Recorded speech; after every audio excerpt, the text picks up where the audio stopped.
네, 그리고 이제 중요하게 설명드릴 게 이음텃밭 참여자 준수사항인데요. 아까 말씀드렸듯이 인천형 공동체 도시 텃밭 이음텃밭은 개인형 주말 농장이라기보다는 함께 만들어가는 공동체 텃밭을 지향합니다.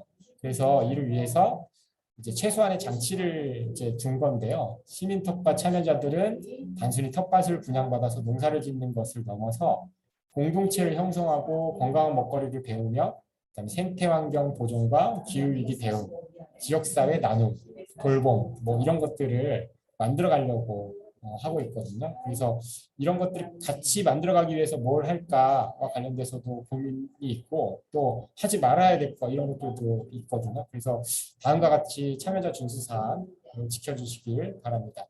요거 아마 신청하실 때 이 내용을 한번 읽어보셨으면 좋았을 텐데 못 읽어보신 분들도 있기 때문에 제가 구체적으로 좀 설명을 드려보도록 하겠습니다.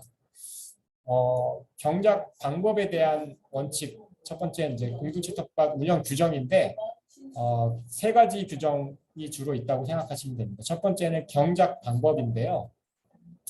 1번은 이겁니다. 화학 비료와 화학 농약, 그다음에 비닐 덮개를 쓰지 않습니다. 저희 텃밭에서는.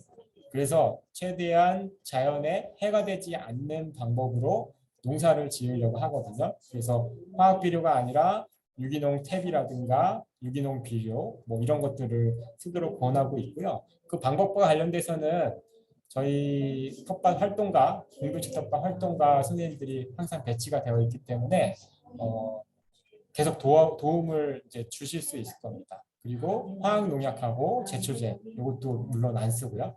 그 다음에 이제 가장 시골에서 농사 짓는 거 보면 가장 많이 쓰는 게 비닐로 이렇게 땅을 덮어서 그 위에다가 심잖아요. 근데 그거를 저희는 그것도 하지를 않습니다. 네, 그래서 비닐 덮개를 쓰지 않으면 어떻게 농사를 짓냐 이렇게 반문하실 수도 있는데 사실은 비닐을 쓰게 되면 경관이 너무 안 좋아집니다. 네, 그리고 나중에 비닐 쓰고 나면 농사가 끝나고 나서 또 쓰레기가 굉장히 많이 생기게 되거든요. 그래서 될 수 있으면 비닐 덮개를 될 수 있으면이 아니라 이건 아예 쓰지 않아야 되는 거여서 비닐을 아예 쓰지 않는 농사법을 쓰셔야 되고 대신에 할 수 있으면 비닐 대신에 낙엽이나 풀이나 마른 풀이나 이런 걸로 땅을 덮어주시면 좋은데요. 그 방법과 관련돼서도 저희 활동가 선생님들께서 도와주실 예정입니다. 그리고 두 번째는 요거는 꼭 지켜야 될 약속인 거고요. 두 번째는 우리가 좀 적극적으로 했으면 좋겠다라고 하는 건데 자가 퇴비를 만들고 사용하기. 네, 그래서 저희 퇴비관이 있고 나중에 아마 퇴비 만드는 이런 자원 활동들도 있을 것 같은데요. 네, 그런 것들도 실천을 해보려고 하는 거고, 그다음에 생태순환 농법으로 배우고 실천하기. 나중에 자원 활동을 어떻게 하는 건지와 관련돼서도 설명을 드릴 텐데, 일단 농법과 관련돼서 계속 배우는 과정들이 자원 활동을 통해서도 아마 이루어지게 될 겁니다. 네. 그리고 3번은 물을 절약하기인데요. 농사 지으면 물론 물이 편하게 쓸 수 있으면 농사 짓기도 편하고 되게 재미있을 수도 있고 하긴 할 텐데 사실은 물을 자주 주는 게 중요한 게 아니라 적재적시에 적당하게 주는 게 가장 좋거든요. 그런데 대부분 주말 농장이나 이렇게 보면 물 쓰기가 되게 편하게 되어 있으면 오히려 텃밭 농사를 지으면서 환경에 더 부담을 주게끔 물을 더 많이 낭비하게 되는 경우가 더 낮게 되거든요. 그래서 최대한 우리는 물을 절약하는 방법으로 쓰자라고 하는 거고 나중에 설명드릴 텐데 이음떡밭은 그래서 수도 시설이 설치가 되어 있지 않습니다.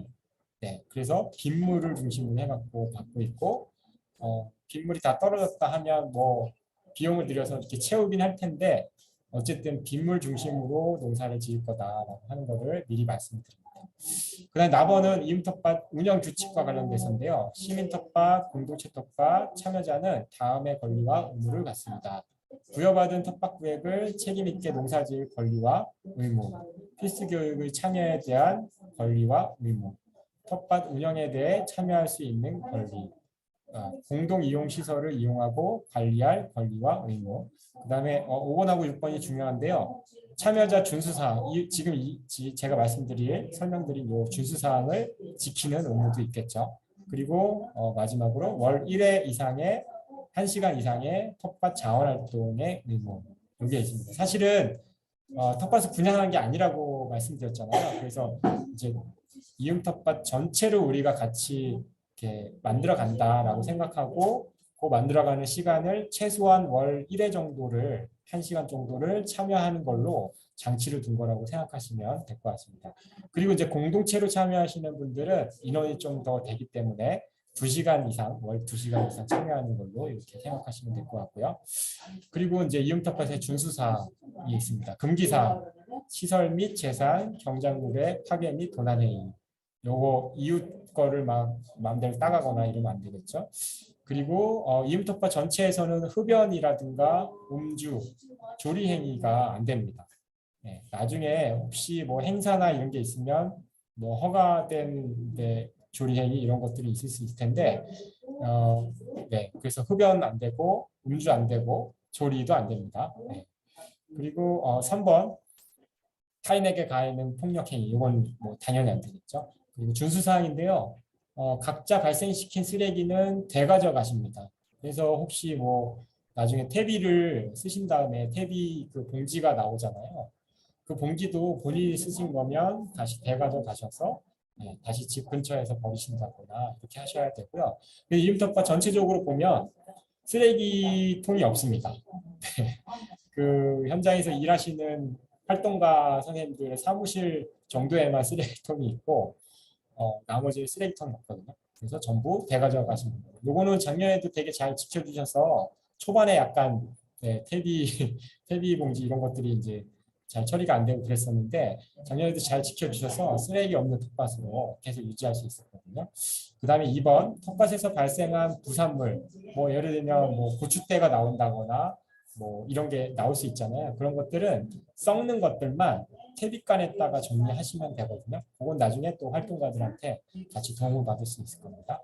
그리고 부여받은 구획 외의 경작은 원칙적으로 금지합니다. 예를 들면 내가 받은 구획이 딱 이만큼인데 저쪽에 약간 통로 근처에 약간 빈틈이 보여서 거기다가 막 심는 분들도 있거든요. 사실은 같이 공동으로 쓰는 공간에는 원칙적으로 심으시면 안 됩니다. 그런데 약간의 구역마다 좀 다를 수 있는데 약간의 짜투리 공간, 정리가 안 되는 짜투리 공간 이런 데가 있다.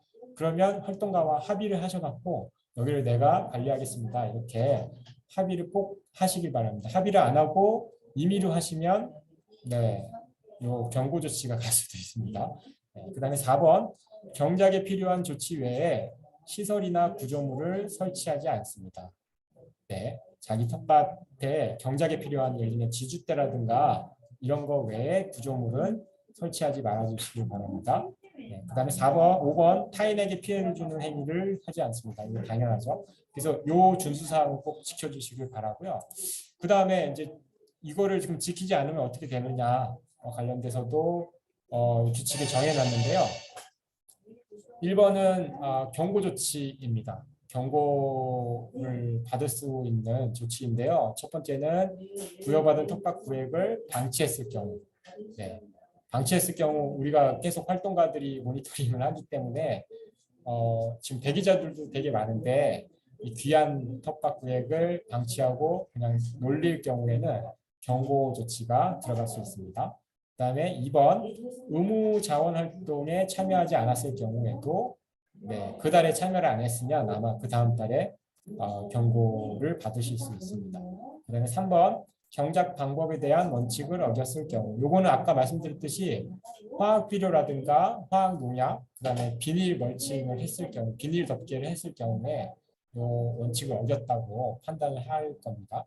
네, 그랬을 때도 경고에 들어갈 수 있습니다. 그다음 쓰레기를 방치했을 경우도 경고 조치인데요. 퇴비를 쓰고 나서 퇴비 비닐을 그냥 땅에다 방치하거나 자기 이더라도 약간 방치가 돼서 경관을 좀 잘 유지하는 게 중요하다고 했잖아요. 그랬을 경우에 경고 조치가 들어간다라고 보시면 될 것 같고요. 4번은 뭐냐면 아예 참여 자격을 상실하는 조치인데요. 이게 이제 경고 조치보다 더 세겠죠. 네, 그러면 어떤 경우에 참여 자격을 잃어버리느냐? 1번은 필수 교육에 참여하지 않았을 경우. 오늘 필수 교육을 들으시는 분들은 참여했으니까 해당 사항이 없고요. 2번은 부여받은 텃밭구역을 가족이 아닌 타인에게 양도했을 경우도 안 됩니다. 네, 그래서 뭐 어떤 분들은 친구한테 그 양도할게요 이렇게 말씀하시는 분들도 있는데 이게 적발되면 바로 참여 자격을 잃는다고 생각하시면 됩니다. 그다음에 경고조치 2회 이후 일주일 안에 시정이 이루어지지 않았을 경우를 이야기하는 건데요. 예를 들면 자원활동을 2번 빠지게 되면 경고조치 2회잖아요. 네, 그런데 일주일 안에 시정이 안 됐을 경우에 그러면 이제 자원활동 2번 이상 빠지고 그 다음에 뭔가 해결이 안 된다. 그 다음 달에도 안 됐다. 그러면 바로 참여 자격을 잃는다라고 생각하시면 될 것 같고요.